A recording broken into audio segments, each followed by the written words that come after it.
Hello, I am Red Rose Art, and this is my first YouTube video.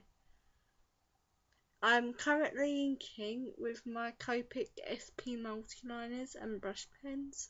The difference is that one of them is in the form of a multiliner and the other is in the form of a brush pen.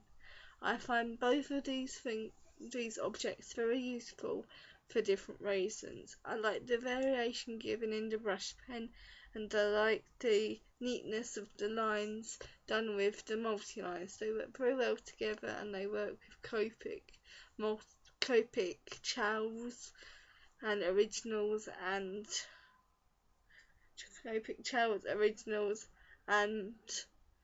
sketches. I am now colouring the skin. I do not particularly like the skin as I feel it is a bit too dark for my taste. I managed to lose my lighter grey, so that's why it's so dark, but I decided to make her singing grey to make her seem more lonely and sad. I don't particularly like shading, but you can only improve.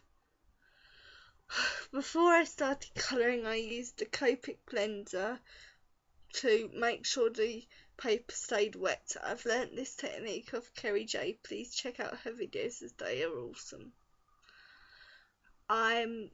The idea behind this picture is the idea of beauty, hidden beauty. When, like, if you look closely at her, she looks strange because of her mouth and the tears. But if you look closely, she is beautiful. This picture is also a metaphor for when people who are down smile even though they're feeling sad, because the young lady in this picture has drawn a smile on her face using lip gloss, hence the title Lipstick Smiles. I'm currently colouring in her hair with a warm grey. Warm greys in Copic, and I decided to do this instead of using BVs and cool greys because I thought it looked better and I thought it looked different. I thought I was using way too much cool grey on this piece, so I decided to use warm greys instead, and I think it looks rather nice.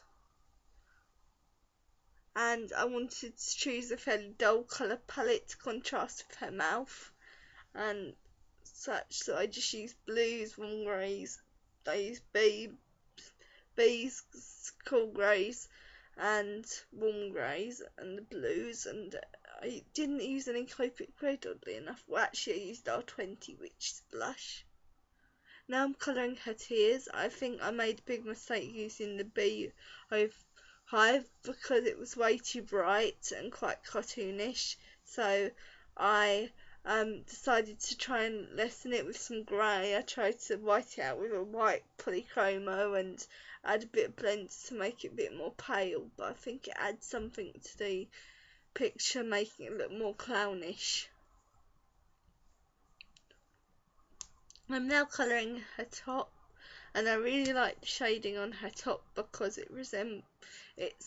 I like it. I just like those blues together, so I decided to use them on this piece to go with the tears and such. And I actually had an issue later on where I had to extend my line art by freehanding it, so the shadows is a bit off. For the reds, my friend Marilyn gave me a load of new pens as a gift, which was really nice of her, and I'm really grateful, and I wanted to use them for my first video, so I used the mouth in them. I also used polychrome pencils on the mouth and her real mouth, and that was nice. I later added Faber-Castell oil pastel to her lips and her hand to make it look more smudged like lip gloss in real life, and that was my technique. I also managed to draw a lipstick smile on myself for reference.